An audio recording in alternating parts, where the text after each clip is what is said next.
Algeria waa wadan ku yaala waqooyiga Afrika.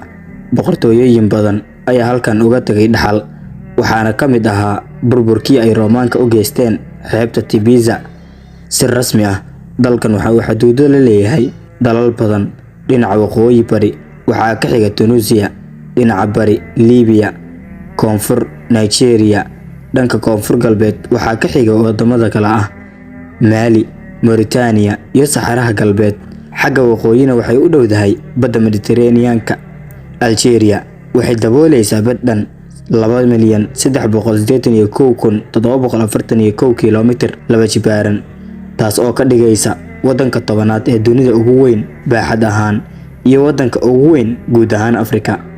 Algeria oo ay ku nool yihiin qiyaastii 44 milyan oo qof, waa dalka tobanaad ee ugu dadka badan Afrika, waana dalka 32aad ee ugu dadka badan adduunka. Caasimadda iyo magaalada ugu weyn ee dalka waa Algiers oo ku taala waqooyiga fog ee xeebta Mediterranean-ka. Luqadaha rasmiga ah ee Algeria waa Carabi iyo Berber. Inta badan dadka Algeria waa Carab, waxayna ku dhaqmaan diinta Islaamka. Algeria waxay leedahay keedka saliidda ee 16aad ee ugu weyn adduunka iyo keedka 9aad ee ugu weyn gaaska dabiiciga ah.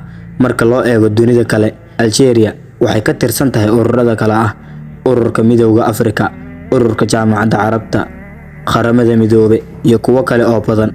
Algeria waa jamhuuriyad leh madaxweyne ku-xigeen. Sidoo kale, Algeria waxay leedahay deegaan doorasho ka kooban 58 gobol. Ugu dambeyn, Algeria waxay madax-bannaanideeda heshay July 5, 1962.